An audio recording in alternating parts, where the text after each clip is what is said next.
بسم اللہ الرحمن الرحیم۔ السلام علیکم۔ آج کی ویڈیو میں خواجہ حسن بصری رحمۃ اللہ علیہ کی کرامات بیان کی گئی ہیں۔ مجھے امید ہے کہ ان کرامات کو سن کر آپ کا نہ صرف ایمان تازہ ہوگا بلکہ آپ کی روح تک سرشار ہو جائے گی۔ ویڈیو کو آخر تک ضرور دیکھیے گا، لائک کیجیے گا، چینل کو سبسکرائب کیجیے گا اور صدقہ جاریہ کی نیت سے شیئر بھی کیجیے گا۔ مرحوم بیٹی کا مشاہدہ حال۔ ایک مرتبہ کا ذکر ہے کہ حسن بصری رحمۃ اللہ علیہ کی خدمت میں ایک عورت حاضر ہوئی اور کہنے لگی، میری جوان بیٹی کا انتقال ہو گیا ہے، میری خواہش ہے کہ میں اس کو خواب میں دیکھوں، آپ مجھے کوئی ایسی دعا بتائیں کہ جس کو میں پڑھوں اور میرا مقصد حاصل ہو جائے۔ آپ نے اس عورت کو ایک دعا سکھائی۔ اس عورت نے رات کو دعا پڑھی اور سو گئی۔ خواب میں اس کو اس کی بیٹی نظر آئی جس کی حالت یہ تھی کہ اس نے دوزخ کے تار کول کا لباس پہنا ہوا تھا، اس کے ہاتھوں میں زنجیریں اور پاؤں میں بیڑیاں تھیں۔ دوسرے دن عورت نے اپنا یہ خواب خواجہ حسن بصری رحمۃ اللہ علیہ کو سنایا، جسے سن کر آپ بہت غمزدہ ہوئے۔ کچھ مدت کے بعد اسی لڑکی کو حسن بصری رحمۃ اللہ علیہ نے جنت میں دیکھا، اس کے سر پر تاج تھا۔ وہ لڑکی آپ سے کہنے لگی، آپ مجھے پہچانتے ہیں؟ میں اسی عورت کی بیٹی ہوں جو آپ کے پاس حاضر ہوئی تھی اور میری خستہ حالی کے بارے میں آپ کو بتایا تھا۔ آپ نے اس لڑکی سے پوچھا کہ تیری حالت میں یہ تبدیلی کیسے واقع ہوئی؟ لڑکی نے بتایا کہ اس قبرستان کے نزدیک سے ایک نیک شخص گزرا اور اس نے حضور نبی کریم صلی اللہ علیہ وآلہ وسلم پر درود پاک پڑھا۔ اس کے درود پاک پڑھنے کی برکت سے ہم 500 قبر والوں سے اللہ تعالیٰ نے عذاب اٹھا لیا۔ سبحان اللہ، سبحان اللہ۔ ایک مرتبہ کا ذکر ہے کہ حضرت حسن بصری رحمۃ اللہ علیہ اپنے شاگردوں کے ہمراہ کہیں تشریف لے جا رہے تھے کہ آپ نے راستے میں ایک امیر آدمی کو دیکھا جو اپنے غلاموں کے ساتھ گھوڑے پر سوار انتہائی فاخرانہ لباس پہنے ہوئے چلا جا رہا تھا۔ آپ نے اس امیر آدمی سے دریافت فرمایا کہ تم کہاں جا رہے ہو؟ امیر آدمی نے جواب دیا کہ میں بادشاہ کے دربار میں جا رہا ہوں۔ حضرت حسن بصری رحمۃ اللہ علیہ نے فرمایا کہ تم نے اس قدر قیمتی اور خوبصورت لباس پہن رکھا ہے اور لباس کو خوشبوئیں بھی لگا رکھی ہیں، تم اس شان و شوکت کے ساتھ بادشاہ کے دربار میں جا رہے ہو اور اس بات کا تم نے پورا خیال رکھا ہے کہ کہیں تمہیں بادشاہ کے دربار میں شرمندگی کا سامنا نہ کرنا پڑے۔ حالانکہ حقیقت یہ ہے کہ بادشاہ کے دربار والے بھی تمہاری ہی طرح کے انسان ہیں۔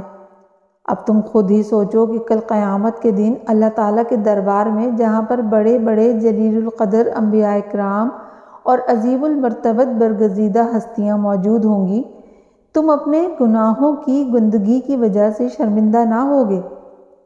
حضرت حسن بصری رحمۃ اللہ علیہ کی یہ بات سن کر وہ امیر آدمی بڑا متاثر ہوا اور سوچ میں پڑ گیا۔ آپ نے اسے سوچ میں پڑے دیکھا تو فرمایا، مجھے یہ بتاؤ کہ تم نے کبھی اپنے گھوڑے پر اس کی ہمت سے زیادہ بوجھ ڈالا ہے؟ امیر آدمی بولا، کبھی نہیں۔ ارشاد فرمایا، کتنی عجیب بات ہے کہ تم گھوڑے پر تو رحم کرتے ہو لیکن اپنے نفس پر رحم نہیں کرتے اور اس پر اپنے گناہوں کا بوجھ ڈالتے جا رہے ہو۔ کبھی سوچا ہے تم نے کہ اس کا انجام آخر کیا ہوگا؟ امیر آدمی یہ پر اثر بات سن کر فوراً گھوڑے سے نیچے اتر آیا اور حسن بصری رحمۃ اللہ علیہ کے سامنے اپنے گناہوں سے تائب ہوا اور پھر ہمیشہ کے لیے نیکی کی راہ پر گامزن ہو گیا۔ سبحان اللہ۔ ایک مرتبہ حجاج بن یوسف نے حکم دیا کہ حضرت حسن بصری رحمۃ اللہ علیہ کو گرفتار کر کے میرے سامنے پیش کیا جائے تاکہ میں ان کا سر قلم کر دوں۔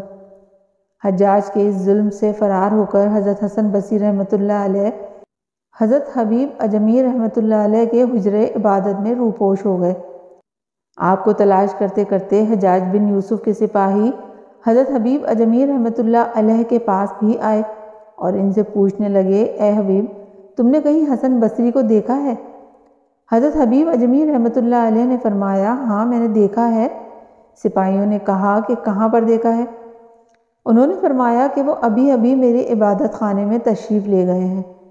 یہ سن کر سپاہی فوراً ان کے حجرے میں داخل ہو گئے لیکن انہیں حضرت حسن بصری رحمۃ اللہ علیہ دکھائی نہ دیے۔ سپاہی بڑے برہم ہوئے اور کہنے لگے، اے حبیب، آپ کے بارے میں تو ہم بڑا احسن اعتقاد رکھتے ہیں لیکن آپ جھوٹ بول رہے ہیں، سچ سچ بتائیں کہ آپ نے حسن بصری کو کہاں پر دیکھا ہے؟ حضرت حبیب اجمی رحمۃ اللہ علیہ نے قسم کھا کر فرمایا کہ میں جھوٹ نہیں بول رہا، بلکہ سچ کہتا ہوں کہ وہ میرے حجرہ عبادت میں گئے ہیں۔ یہ سن کر سپاہی دوبارہ حجرے میں داخل ہوئے، لیکن ان کو کچھ بھی دکھائی نہ دیا۔ آخر کار مایوس ہو کر واپس چلے گئے۔ سپاہیوں کے چلے جانے کے بعد حضرت حسن بصری رحمۃ اللہ علیہ حجرہ عبادت سے باہر تشریف لائے اور فرمایا، اے حبیب، اتنی بات تو میں سمجھتا ہوں کہ تمہاری برکت سے اللہ تعالیٰ نے مجھے ان کی نگاہوں سے مخفی کر دیا، مگر تم نے تو مجھے مروا ہی دیا تھا۔ کیا تم استاد کا یہ حق ادا کر رہے تھے کہ سپاہیوں کو روکنے کے بجائے اندر بھیج رہے تھے، اور یہ بھی کہہ رہے تھے کہ حسن بصری اس جگہ اندر موجود ہیں؟ حضرت حبیب اجمی رحمۃ اللہ علیہ نے فرمایا، استاد محترم، آپ میری برکت سے سپاہیوں کی نظروں سے پوشیدہ نہیں کیے گئے، بلکہ وہ سچ جو میں نے بولا، ان کی برکت سے سپاہی آپ کو نہ دیکھ سکے۔ اگر میں جھوٹ بول دیتا تو وہ مجھے اور آپ کو رسوا کرتے اور ہم دونوں گرفتار کر لیے جاتے۔ سبحان اللہ۔ خواجہ حسن بصری ایک روز حبیب اجمی کے گھر کھانا کھا رہے تھے۔ کھانے میں جو کی روٹی اور نمک تھا۔ خواجہ حسن بصری نے کھانا شروع کیا تو اچانک ایک سائل آ گیا۔ حبیب اجمی نے خواجہ صاحب کے آگے سے روٹی اٹھا کر فقیر کو دے دی۔ خواجہ حسن بصری کو یہ بات اچھی نہ لگی اور فرمایا، حبیب، تمہیں شائستگی تو ہے مگر علم سے بالکل خالی ہو۔ کیا تمہیں معلوم نہیں کہ مہمان کے سامنے سے روٹی اٹھا کر دینا اخلاقیات کے خلاف ہے؟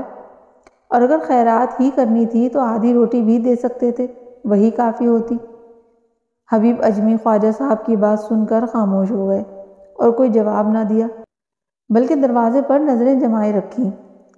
چند ہی لمحوں کے بعد ایک شخص ایک خوان لے کر حاضر ہوا اور حبیب اجمی رحمۃ اللہ علیہ سے کہا، اس خوان میں مختلف انواع کے کھانے ہیں اور اس کے علاوہ یہ 500 درہم ہیں۔ کھانے آپ کے اور آپ کے مہمان کے واسطے ہیں اور رقم صرف آپ کے اخراجات کے لیے۔ حبیب اجمی نے دونوں چیزیں لے لی اور خواجہ حسن بصری سے فرمایا کہ اب کھانا تناول فرمائیں۔ انہوں نے کہا، آپ بھی ساتھ شریک ہوں؟ چنانچہ حبیب اجمی بھی ان کے ساتھ شریک ہو گئے۔ دونوں نے شکم سیر ہو کر کھانا کھایا۔ کھانے کے بعد حبیب اجمی نے خواجہ صاحب رحمۃ اللہ علیہ سے کہا، آپ میرے استاد اور پیر و مرشد ہیں، اس لیے آپ کے آگے دم مارنے کی مجھے مجال نہیں، مگر ایک بات ضرور عرض کرنا چاہتا ہوں۔ خواجہ صاحب رحمۃ اللہ علیہ نے فرمایا، ضرور ضرور، تمہیں اجازت ہے۔ حبیب اجمی بولے، یا حضرت، یہ سب کچھ اللہ تعالیٰ پر رزق کے سلسلے میں یقین کامل رکھنے کا نتیجہ ہے، اور یہ بات مجھے آپ کی صحبت ہی سے ملی ہے۔ سبحان اللہ۔ ایک شخص نماز فجر کے لیے حضرت خواجہ حسن بصری کی مسجد میں گیا اور مسجد کا دروازہ اندر سے بند پایا۔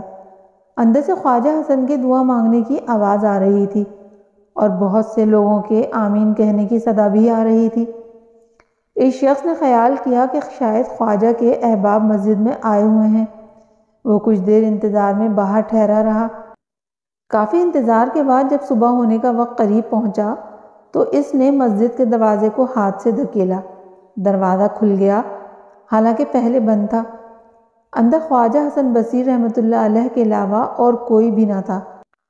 اس شخص نے نماز پڑھی اور بعد میں خواجہ صاحب سے پوچھا کہ حضور، میں نے تو مسجد کا دروازہ بند پایا تھا اور آپ کی دعا اور ایک باجماعت آمین کی صدا سنی تھی، مگر جب کچھ دیر کے بعد دروازہ کھلا تو اندر آپ کے علاوہ کوئی بھی نہ تھا۔